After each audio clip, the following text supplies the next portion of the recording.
Okay, up next, Chicago and Philadelphia-based firm Port was founded in 2013 by Christopher Marcinkoski and Andrew Moddrell. The public realm and urban design consultancy is guided by the notion that the public realm is the closest thing that we have to equitable and democratic space in the contemporary city. Its design projects seeks to transform neglected and forgotten spaces within cities. The firm also works on strategies for the management of large, complex territories. Chris earned his Bachelor of Architecture degree from Penn State University and an MArch from Yale University. He's an Associate Professor of Landscape Architecture and Urban Design at the University of Pennsylvania. He received the Rome Prize Fellowship in Landscape Architecture in 2015. Andy earned his Bachelor of Architecture from the University of Kansas and MArch from Yale as well. He is currently a visiting assistant professor at the University of Michigan's Taubman College. Similar to Lake, Port is also engaged in a practice of the radical imaginary. For Port, the simultaneity of the radical and the practical is what they call a hyperbolic pragmatism. Yet their strategies range from the making of spectacle to the ways that different constituencies come together in public space in direct and engaging manners. Their ability to toggle between the two scales of large terrains, be it urban or natural landscapes, and the smaller scale of transformational interventions is managed with a deftness and imagination that we'll see here tonight. As cited by this year's jury, their work blurs the boundaries between architecture, installation, landscape, and urban design.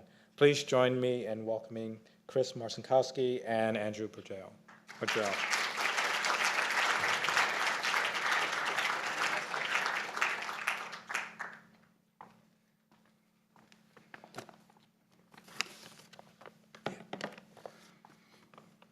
I would very much like to just talk about Lake's work, but I'll swap it out for ours. I think that would be more fun, actually. I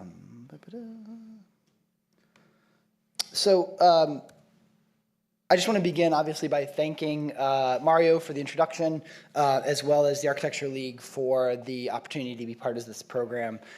It means a great deal to us, and we're really excited about the ability to show our work in the context of so many other great designers. The other thing I want to mention before we get started is just sort of to thank the team at Port, both past and present. 5 of them have made it here today from Philadelphia and Chicago. It goes without saying that without them, their labor and their intellect, mostly their intellect, most of what we're going to show you today probably wouldn't be possible. So thank you to them. I'm going to begin by reading something just because I think it's important to put it out on the terms of which we want to talk about our work today. And Mario mentioned this a little bit, but really for us, our mandate as a practice is to design strategies and spaces that serve to equitably and creatively enhance the public realms of the cities and landscapes in which we have the opportunity to work. For us, the motivation of this practice orientation is simple. We believe that the public realm unequivocally represents the most important and complex spaces in the contemporary city. We subscribe to the notion that the occupation of these spaces of formal and informal collection are the truest reflections of the priorities and predilections of an associated culture and society, and that by helping to shape these spaces, we're actively creating the venues in which society and culture evolve and progress. For us, the public realm represents the closest thing we have to equitable and democratic space in the contemporary city, spaces where populaces are free to recreate, reflect, celebrate, protest, and otherwise participate in the city's civic and social life. In this way, our disciplinary predilection as a practice is towards the city as an ideal, and in turn, enhancing the quality of life of the people who comprise it. This has manifested itself at kind of 2 scales of work, the kind of large, complicated territory, urban or otherwise, and trying to figure out how to operate within that context, or the leftover spaces of the city, the kind of forgotten areas that people tend to avoid as opposed to tending to want to congregate in or socialize in any way. Obviously, working in the public sphere is an enormous challenge. There's a huge number of negotiations that one has to take on. And for us, sort of the design of those negotiations and the strategy of operating within those is something that's as important to us as the kind of the built structure or the form of the work that ultimately gets enacted in the world. There's sort of an expectation, I think, with a project like, or a presentation like this, to give you a little bit of an origin story. I'm going to keep it as brief as possible. This is Andy and me 15 years ago. Lake mentioned about the kind of still doing the thesis after all this time, and I think in some ways Andy and I are still doing the thesis from Yale, which is really thinking about what it means to be urban, what it means to occupy kind of collective space. The sort of orientation of our practice today, I think, can be traced back to a competition that we did in 2009, kind of at the depths of the Great Recession, that asked the sort of entries to think about what infrastructure in the 21st century might look like. And for us, infrastructure in the 21st century was a kind of hybridization of services and systems, public space and spectacle, all things that we continue to kind of engage with to this day. After moving from kind of practice into academia, there was a whole period of time of competitions and speculative work. But it was really in 2013 for us that Port as a kind of an idea and a project became real. We won a project, what we thought was the kind of springboard to success, a very big project for us in Denver, Colorado, our first public commission, to design a $6 million playground, which seemed amazing at the time. And we got all the way through DD, 2 years of work, and then that project was canceled. And it wasn't canceled because of anything that we necessarily did as a design practice, but it was canceled because our public work became proxy for a much larger political argument that was going on between the mayor at the time and the sort of various communities around City Park where our project was proposed. So what we want to do today is kind of talk about those processes and those stories around 5 projects. Not so much to talk about the kind of built manifestation, but more or less how we got there. The first one we want to discuss or share with you is something called Oval Plus.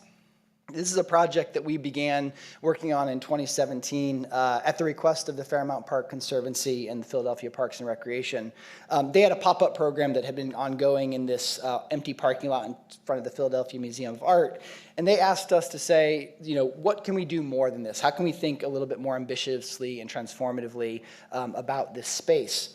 And so as we started to look at it, the thing that we came back to them with is like, look, you've got an enormous amount of territory to really transform people's perception of this place. It's not just the parking lot, it's actually the roadway that's leading up to it. What if we actually thought about closing that roadway and started to occupy it with a kind of public realm, even if it's temporary, 5 or 6 weeks? We managed to get the city excited about it. We managed to start to get the agencies involved, thinking that we could maybe pull this off. But evidently the NFL had the same idea. And so in the spring of 2017, the NFL draft was held in Philadelphia, and they closed the parkway. And this was a big space of collective experience. The problem was that it wasn't public space. You had to buy a ticket to come to the NFL draft. And so this set off a whole sort of set of arguments and concerns amongst the community groups adjacent to the Benjamin Franklin Parkway and Aikens Oval with who these closures were for, who they were serving, and who this civic space within the city was actually for. Was it for the visitors and the tourists, or was it for the neighborhood and the communities that are nearby? Which gave us the kind of idea for that first project, which was to actually develop a sort of temporary installation that was used as a feedback device, as a way to say to the community, what do you want this place to be? What do you imagine it to be? Who is it really for? And so for us, this sort of first incarnation was something that we called What's Your Parkway Philly, and was based upon not only answering those questions, but also thinking about this idea of the pop-up temporary public space as being not something that you spend in 1 year and discard, but actually can be more infrastructural and transformative. And so what we ended up proposing were a series of large rooms in Aikens Oval. And those rooms are oriented towards telling different stories. Stories about the kind of lost nature and the lost artifacts of Fairmount Park. The Oval is kind of the gateway to Fairmount Park. The kind of history and the cultural figures of Philadelphia, both real and imagined cultural figures, but really about sort of dialogue and getting feedback about this space within the city and what it wanted to be. We were lucky that as part of this project, we got a grant from the Knight Foundation, and we were able to work with Penn Praxis to start to do a whole bunch of data collection. And we were able to understand where people were coming from, who they were, what drove them there, how they got there, how many people were there. And we were able to say for the first time, sort of assuredly, to the city and to Fairmount Park Conservancy, you guys are getting about 200,000+ people coming to this place over the course of 5 weeks.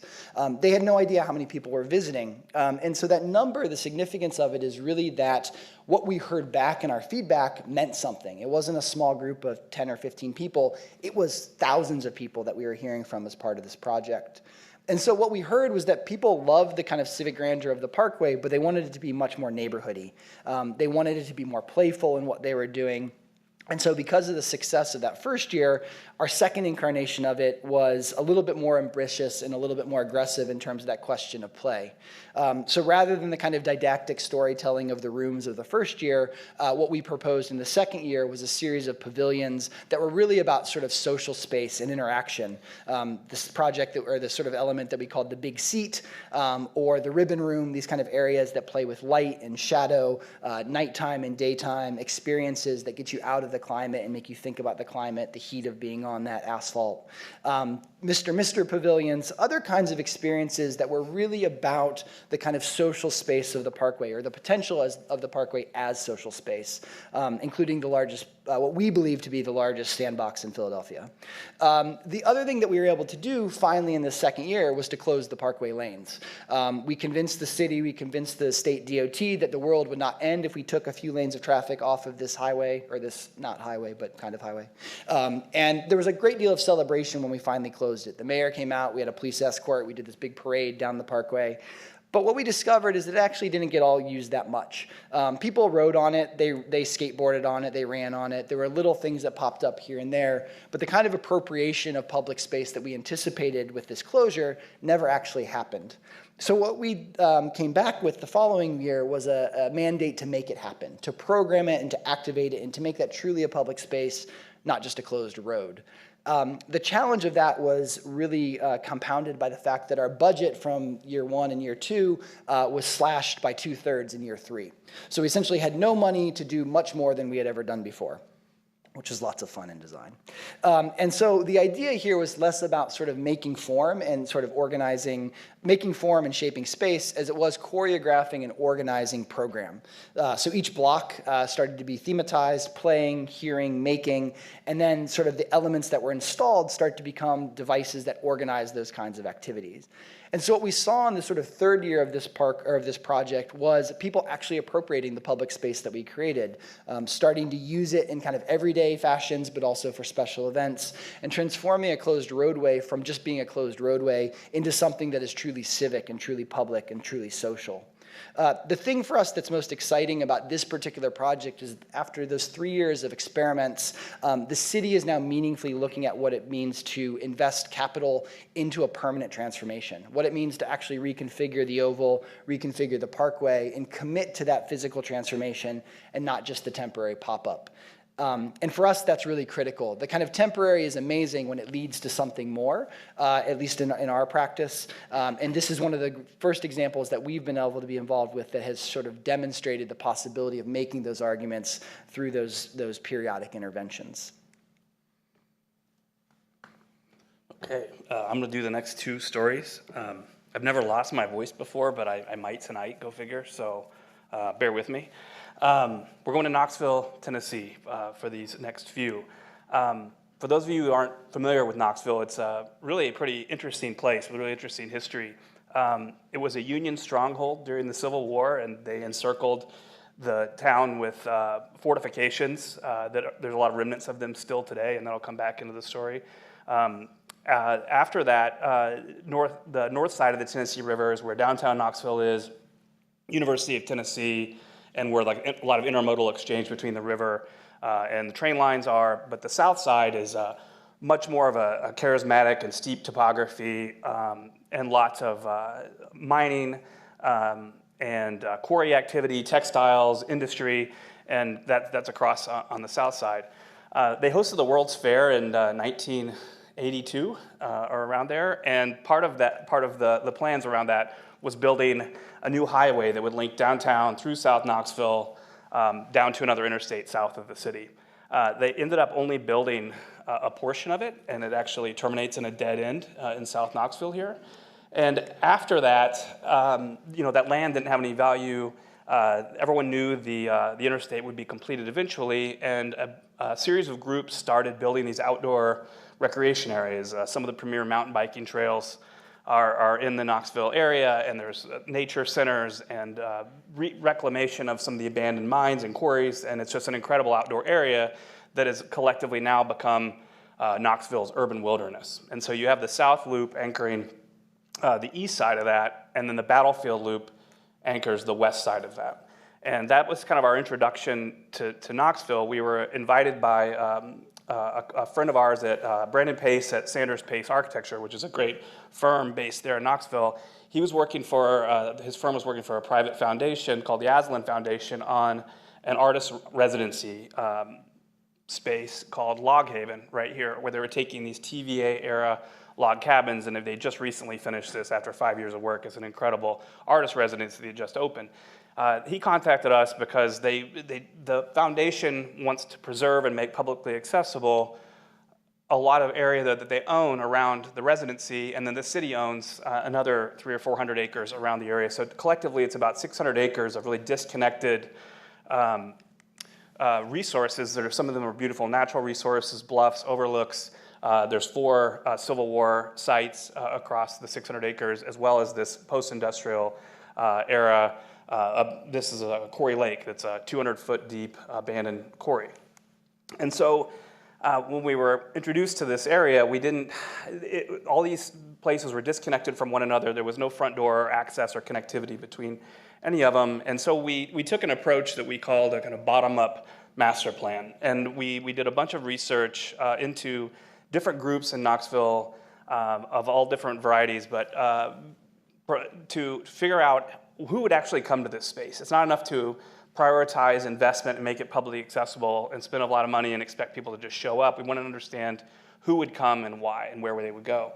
So for instance, we looked at a bunch of education and exploration groups. One of them, for example, are birding groups. And so the birds that the Knoxville birding groups were interested in trying to see were attracted to certain habitats. Where were those habitats within the Battlefield Loop? Where would they arrive? And then how would a birding group get from one to the next? And so we walked the entire area, not following existing trails or access points, but just really trying to navigate from one habitat to the next. And we did this with many education and exploration groups. We did the same thing with running groups, mountain biking groups. How would you come to run a 5K or a 10K or a 1 mile loop? How would you navigate through this area? And then finally, if you were a Civil War interest group, for instance, how would you get between one of the battle sites to another fort, to another fort, to another fort? And adding up about 200 groups, what emerged was this really interesting overlap of the most diverse possible group of people you could invite to this space for many different reasons, and how they would begin overlapping or creating common kind of circulation routes throughout the 600 acres. And so zooming into that, you can really see that hierarchy that led us to be able to make some kind of design decisions about the framework plan regarding the width of paths or the material of different paths, or where we would locate bridges, crossings, resting points, wayfinding, and so on. And so we took that to the next level of trying to identify the scope for all of these sub-projects, budgets associated with them, quantifying parking, everything, until we were able to present to the foundation essentially 45 projects ranging from a meeting point all the way up to enhancing access to the abandoned Quarry Lake. And ended up with this framework plan that was really based upon that bottom-up understanding of how the territory would ultimately be occupied. And so that was the work for the foundation that was really looking at their property, public property, and trying to arrive at a set of priorities for how to enhance that and make that accessible. The project that emerged at the top of the list was trying to create safe access to this beautiful and abandoned quarry. So here's the Quarry Lake in this image. And that's where the process kind of changed from a project for a private foundation to a public-private partnership. They were going to fund the design effort and pay for a portion of construction, but it's on city property, and the city would manage the construction process. So it kind of got a little bit more challenging in that regard. We really dug into the history of this quarry. It's a limestone quarry. It's amazing, 200-foot deep. hole that was formerly in a hillside. They turned off the pump one day, and now it's 200 feet deep of water, and that was about 40 years ago, and now it's used as this informal swimming venue, but you can still see where the trucks used to drive down and circle their way to the bottom of the quarry. And so this is, if you go there on a warm day, there's people hanging out, swimming, and occasionally there's people jumping off of places they shouldn't and hurting themselves. And that's part of the reason why it emerged as a priority project for the foundation. It's an amazing place. How can we make it accessible, enhance access to it, improve it? So we started a schematic design process, but as a public process, we did a community engagement effort, and we wanted to bring people to the quarry and to host an event at the quarry.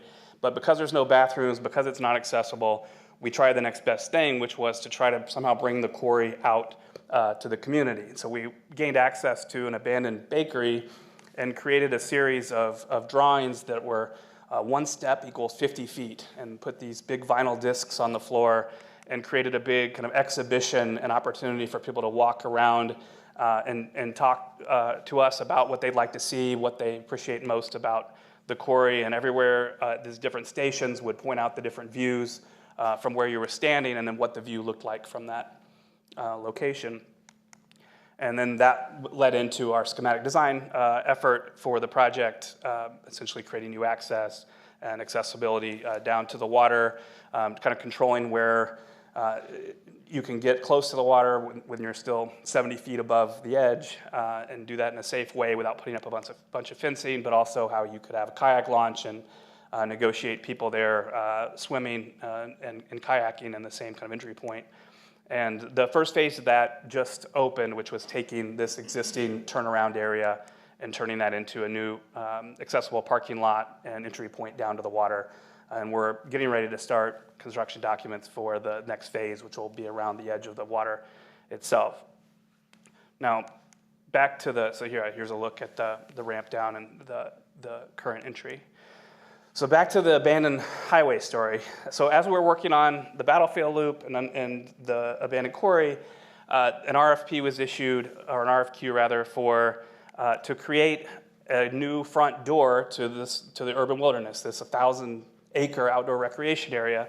And the mayor, the incredible mayor of Knoxville for the last 8 years, Madeline Rogero, she squashed the future plans to ever continue the highway in favor of doubling down on the success of the urban wilderness that had grown organically over the last 20 years, but had no front door, very confusing place to access and get around unless you're local. And they thought, what a better place to create a central gateway to the urban wilderness than at this dead-end highway that literally stops right where the urban wilderness begins.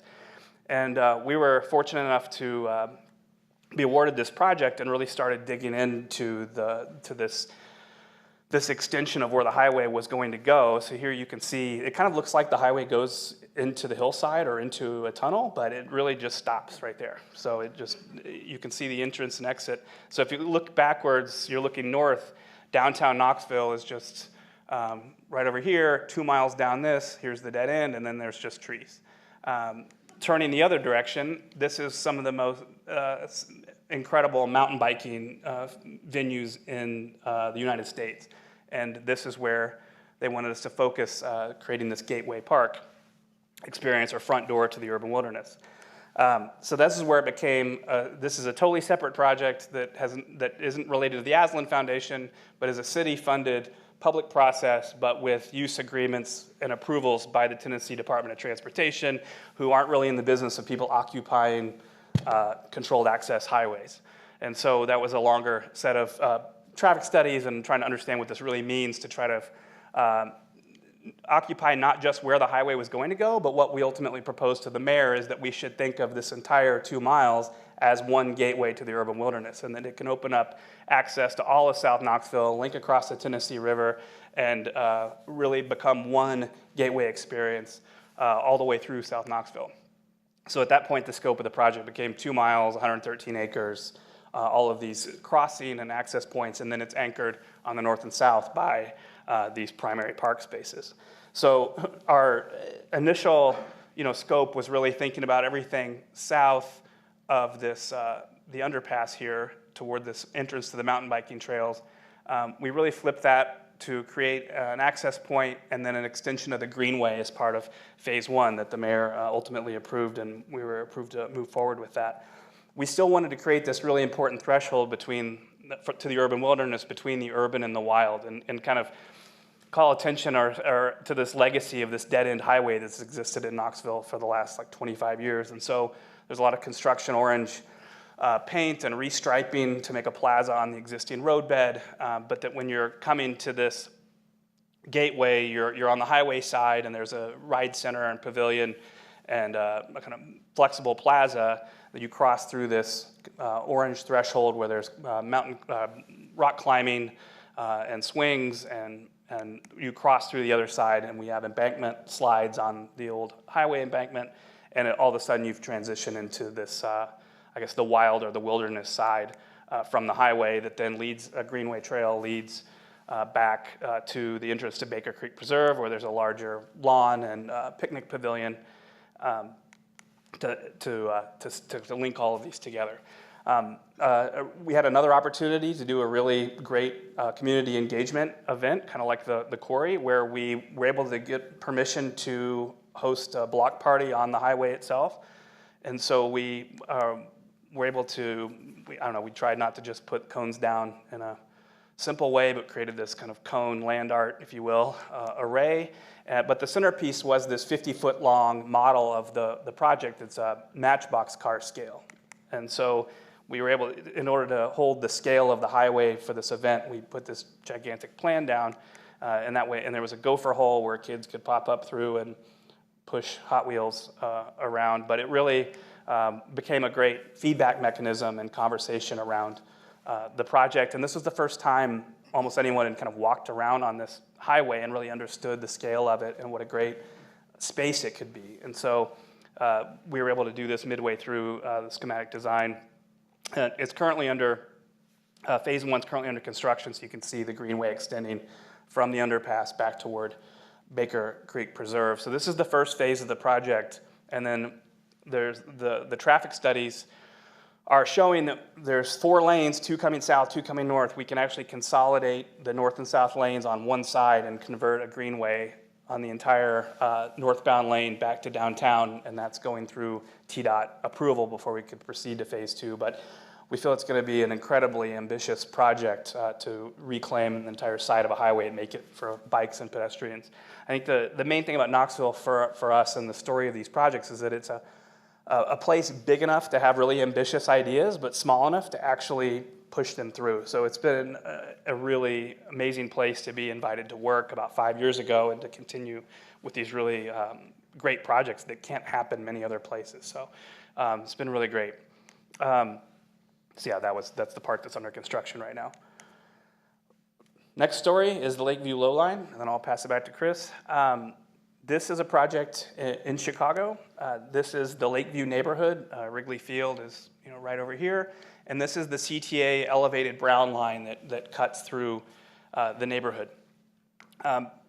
Part of the Lakeview area master plan in 2012, this route, this maintenance route underneath the L tracks is already used as kind of an informal neighborhood route. It's actually pretty accessible. You can get from your house to the train, and people kind of cut through it pretty regularly. So in this master plan in 2012, it kind of emerged as a priority project for the Lakeview Chamber of Commerce. And they had some initial kind of concept renderings of plants and lights hanging from the train tracks, and it was really a gorgeous idea. And then we were awarded the project through an RFP process, and really were able to kind of dig in to see what was possible, to how we could make this art walk and destination and garden kind of linking through the Lakeview neighborhood. And so it extends from the Southport commercial corridor to the Lincoln commercial corridor across Ashland, and that raises a little bit of a few challenges related to just, the Lakeview Chamber of Commerce is the client. There's special service area, business improvement district funds that can only be spent on certain stretches of it. So there's a joint venture partnership with the Friends of Lakeview who have to fund the stretches that link. So anyway, every time we have a meeting, there's like 5 committees involved with what we can and can't do, and then who's going to pay for it, and where the kind of buckets of money move around. And so it's kind of consistent across all of our projects. The first meeting with the CTA, we saw the renderings. First of all, we found out there's no light. There's no light. You can't grow things under here. Second to that, meeting with the CTA, they said you just can't have you can't attach any lighting or power or anything to our structure. There's heavy maintenance vehicles that need to come through as well as local traffic. You can't have any lighting or power underground. You need a 12-foot clear zone. And we've been going around and replacing these old footings kind of at a moment's notice. So we might do that, which means we'll excavate this entire area. But other than that, you can do whatever you want with your art walk and garden under the track. So it was a little bit different than the kind of hanging lanterns and beautiful lighting and beautiful gardens and fern gardens growing that we saw in 2012.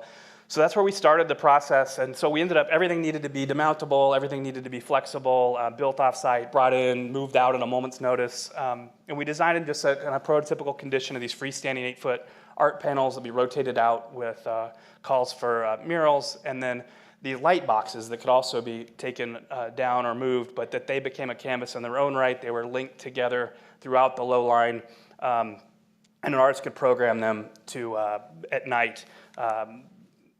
They'll both provide the pedestrian lighting, but also can be programmed in a million different ways, so that you have this kind of lighting art, and then also the murals along the way. And we're really focused on this first quarter-mile stretch to begin with, and so here's a kind of image of that at night. And then capping off that stretch to the west is the auxiliary entrance to a brown line station. So people are arriving, entering and exiting this every day, and it's kind of, well, you know, we just really, at very least, just hope they would put 2 rows of lights and just center it or something. But we didn't know what we could really do here, and so we tried to propose to the CTA.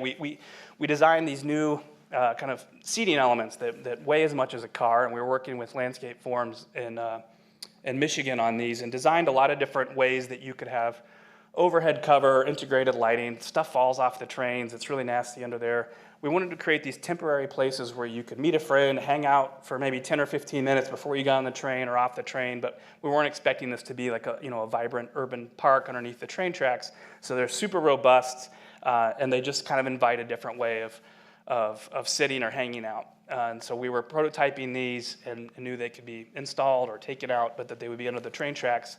And we made it through our public process and several public meetings and posted our kind of final renderings. And then Mayor Emanuel posted this on Twitter that basically saw these and kind of said, this is going to happen. And this was news to us. We had a construction drawing set ready to go out for bid, and his mandate was directly to the CTA that you need to help these people build whatever they're going to build, and that the CTA will perform the construction.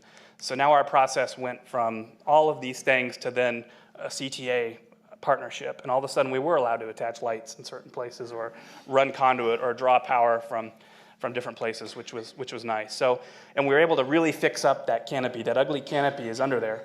But the CTA, we were able to use CTA-approved materials to clad this, but to really create this plaza at the train stop. So this is the take on the kind of picnic table hangout where people can come and hang out and have lunch, or the wavy bench.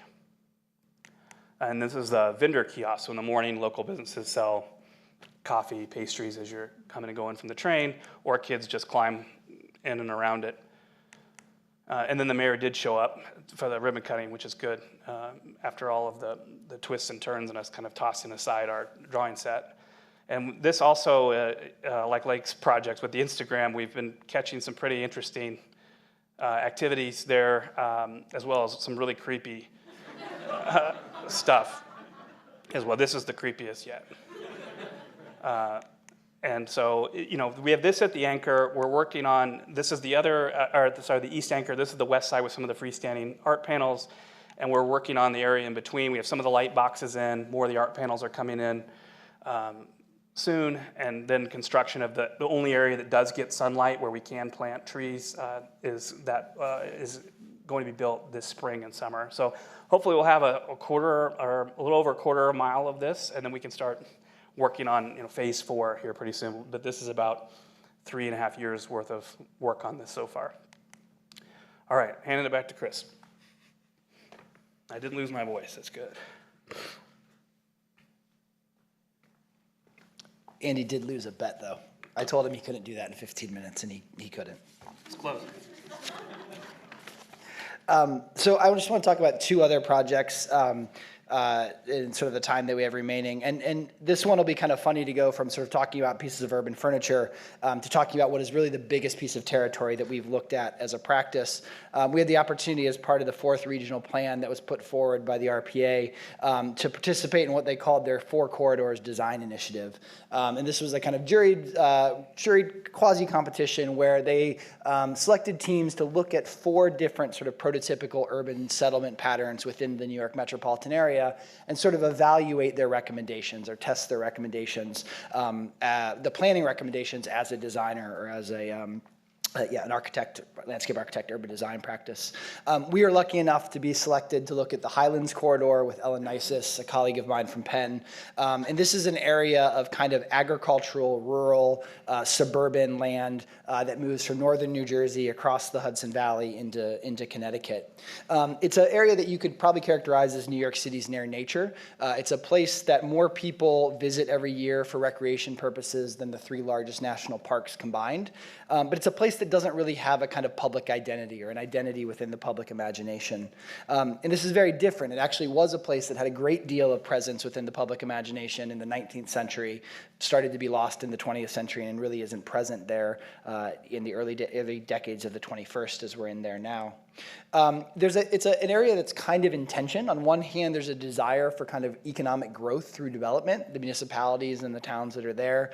On the other hand, there's this sort of extreme concern about a loss of productivity from an environmental point of view. And as a result, this kind of conflict has led to 2 views of what could become of the Highlands. On one hand, the concern that it becomes an endless suburbia full of cookie-cutter housing. On the other hand, a kind of idealistic notion that we could turn it into one big park and that would solve all of the problems, notwithstanding the kind of economic implications of doing something like that. This kind of binary is driven by a concern about the loss of ecosystem service capacity. That is the ability of that natural landscape to support the kind of populations that live in it within the Highlands, but also downstream within the kind of New York metropolitan area. And that as those populations increase, the ecosystem service capacity of the Highlands begins to decrease, and to the point where those ecosystem services aren't present at all. They're completely lost permanently. In thinking about the RPA's recommendations, what we wanted to demonstrate was really a possibility of how we could reframe this, and that you could actually use development as a way of enhancing or supporting conservation, that one could become a revenue stream for the support of the other. And so we started sort of thinking about a reciprocity, right? So that isn't the outside in service of the core, but actually how does the core and the periphery actually work together as a system, both environmental, infrastructural, and economic. We started looking at this at a variety of scales, from the individual lot to the neighborhood to the municipality, kind of all the way up to the mega region, but really focused on the private parcel owner and sort of development scale of undertakings, whether those developments are in the Highlands or downstream in places like Paterson or Newark or even New York City. What's really cool about the Highlands, or was cool for us in terms of this design process, was the fact that it's a really divergent landscape. It's not one singular condition, but you actually have really dramatic different conditions that we could test these ideas within to see how they began to work. So for example, in the Great Valley, which is sort of the westernmost part of the Highlands, we were able to look at how agricultural landowners were able to derive revenue from investments in green infrastructure. So in essence, creating room for the river upstream so that places like Paterson and Newark don't flood downstream, and the way that revenue source could actually become an economic driver for that area. In the Appalachian Highlands, or the kind of middle zone of the Highlands, thinking about how credits for improving understory or canopy or aquifer recharge could be tied to transit-oriented development in that same area, again, creating a connection between development and conservation, where the one starts to drive the success of the other. And then in the area that we are calling the kind of lowland front, or the Piedmont, which is really the kind of most densely populated area already, thinking about other formats of settlement that could actually sort of deal with issues of upzoning and more intensive uses of land in terms of a kind of concentrated area. And what was nice about that is we were able to prototype these again, to sort of look at them from kind of densifying an existing urban fabric, converting an abandoned retail center, thinking about those things from the point of view of a kind of urban design question and a kind of public space access question, but also thinking about them in terms of policy and economic transactions. So this started to become both a kind of feedback mechanism for the RPA in terms of what their recommendations might produce, but also sort of modifications to those recommendations. And then obviously the kinds of landscapes, the kinds of public spaces that could emerge out of that, which are sort of hybrids of what we might expect in a kind of suburban condition. We didn't just look at residential, we looked at industrial platforms, as well as places of low-performing agriculture where you might actually introduce new housing and new settlement. And thinking about that new settlement as being driven by the character of the Highlands and not some sort of generic ideal of what sort of suburban living looks like. So bringing in the kind of green infrastructural performative services to start to create a kind of charisma and an identity for those new development areas. This idea of an identity was something that was super important to us with regard to this project in the sense that, as I mentioned at the beginning, there was no sort of presence of the Highlands in the public imagination, at least as we could see. So part of what we prepared was this kind of propaganda regime, a series of posters that highlighted the assets of the Highlands, but also within those kind of highlighted frames started to suggest at the sort of threats or the kind of complications that are associated with them, basically calling attention to that tension between development and conservation. It was sort of fascinating to, at the kind of final review for this project, Sean Donovan sort of came up and was looking at these posters and he said, "These are fantastic." And then about a minute later, he goes, "They're really subversive," because they were. The intent was that it was hidden, but it sort of drawed the attention to the challenge and the conflict that was present there. And although we didn't actually get to build anything with this project, I think for us what was fascinating about it was starting to think about how development, recreation, public space, and environmental performance can actually be thought of in companion with one another, as opposed to seeing them just as being in battle or in tension constantly. The last project we want to talk about is a project called Aspire Park, which is, I think we've included it for a number of reasons, but one is that it's a kind of unique project in the sense that it's a large-scale piece of public realm that's entirely financed and funded by a private entity. A family foundation that was endowed by an industrial developer has decided to transform this 200-acre parcel into a kind of regional park. This is in Clinton, Tennessee, which is about 20 miles north of Knoxville, where Andy was showing the earlier projects.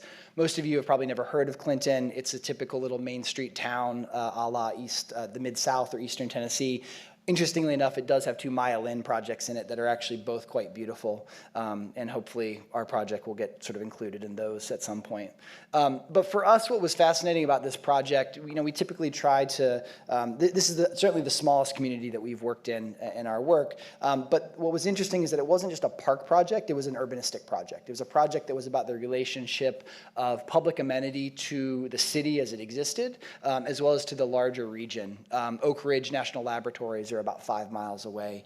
And so for the developer, for the family foundation, this was a legacy project that was about improving the quality of life in Clinton, both for the people who live there, but also attracting people to come and sort of see the kind of potential quality of lives that are available. It was a competition. We typically don't do competitions anymore these days unless they are actually paid, and they did choose to pay us, which was nice, so we're not giving away work for free. But as part of that pitch, we sort of said to them, look, if you look at the site now, the first thing that people might see is sort of infrastructural and industrial. But if you look a little bit closer, there's actually these really fantastic landscapes that are present. You've got the woodland character of the ridges. You've got the kind of artificial topography of the landfill cap, the kind of meadow texture that's there, a heritage of a kind of working river, as well as the kind of industrialization that came from the TVA. This is a river that's controlled by TVA dams. And then you have these hidden areas of habitat and sort of isolation that has a kind of sense of otherness. And for us, what that meant was there was a really unique moment in this park, or the potential of this park, to have all of those landscape experiences in one location. You can certainly find any one of these in East Tennessee on their own, but we don't know of any other place where you can have all of those experiences kind of in one park venue. So for us, the kind of strategy for this was simple. It was about connectivity and it was about access. Connecting those landscapes to each other in an easy and sort of legible way, but creating access to both the adjacent Clinton population as well as the larger regional population. So this idea of kind of many landscapes within one park, some of them naturally occurring, others of them artificial and constructed, became the driver for what we are attempting to achieve.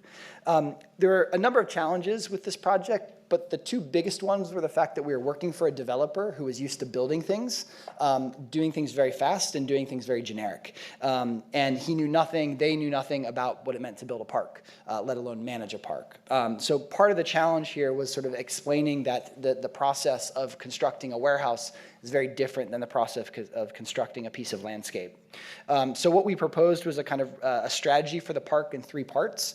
The first piece was what we called a kind of community scale fast-tracked park. This was an area that had a kind of area of low maintenance orchards that people could come in and sort of spend time in. It had a kind of public venue at its center, a plaza with a big large market roof that could stage events or hold events to sort of provide a kind of civic center, and as well as a kind of destination or access to the water, the ability to get down into the river and to actually utilize it in a way, whether getting in the water or fishing or seeing it from above. What was fantastic about this project for us is that we were able to deal with both the architecture and the landscape as an integrated system. So the landscape was taken through CDs, or is being taken through CDs by the office, the architecture taken through DD, and then working with MHM, a local firm, very good local firm in Knoxville, to execute it through CDs. The second piece is the kind of regional park, the destination at the center. This is areas that were much more sort of higher level of difficulty in terms of execution, as well as kind of cost from a capital point of view. Sort of remediating and transforming that landfill cap into a meadow that would be populated by pollinators, birds and bees and butterflies and things like that. A kind of 20,000 square foot visitor center at the center of the park, the kind of gateway to the wilds or the ridges beyond, sort of anchored by sort of destination play and a sense of the kind of the architecture and the landscape integrated into one another. The kind of destination play elements of a kind of 2-acre playground at the backside, as well as kind of additional water access. And then the final piece, the kind of ridges and wilds. And this is the part of the park that sort of takes the least in terms of investment, but it's maybe the hardest to get to in terms of access. And thinking about how a kind of trail system and enhancements to kind of bikes, mountain bike features and skills training areas might be inserted, but also how we might begin to negotiate the interface between urban infrastructure, nature, and the kind of surrounding landscape. So there's actually an opportunity here to create a kind of canopy walk and overlook that starts to wrap around an existing water tank, framing views of the park, framing views of the surrounding industry, and starting to create a kind of interesting experience in terms of those ridges where there's sort of features or destinations within the more than 20 miles of trails that are being built as part of the project. And so we include this project not necessarily because of its kind of design sophistication, but really because it's a scale and scope of work that we haven't previously been able to work on until this year, and is led to other projects, specifically in Bentonville, Arkansas, of a similar scale. So it's quite transformative for us. But I think the reason that we have included it is the speed of what was being undertaken. We essentially won that competition in February and have just wrapped up most of the design work for it in a year. I don't know how we did that or why we did that, but we did. And then also just the fact that this demonstrates another example of a kind of uniqueness of creating public space in the United States. What does it mean to create public space that's entirely privately funded? It's 100% free, anyone can enter it, but it's being funded, and the decisions that are being made around what gets included and what doesn't get included is being made by a philanthropic organization, not the community.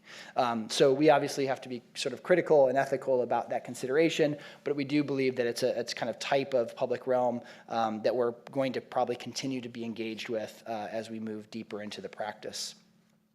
So 196 slides later, 46 minutes, we hope that it's been clear that our work ranges across scales and types, ranges across landscapes and communities, and that regardless of the kind of location of the program of what we're doing, our practice's fundamental interest is in transformative spaces of public collection and social interaction. That what we look to do is imagine strategies, designs, and implement spaces of shared community and shared experience. we are really interested in creating public spaces that improve both the health and the quality of the physical environment, as well as the health and the quality of the life of the users of these spaces. It's our opinion in this sort of moment of super divisive politics and really narcissistic social media that there's actually an urgent need to elevate the quality and the capacity of the public spaces and the shared spaces of our environment, be they urban or otherwise, and that the elevation of those spaces is for the benefit of all and not just the benefit of a few. Thank you.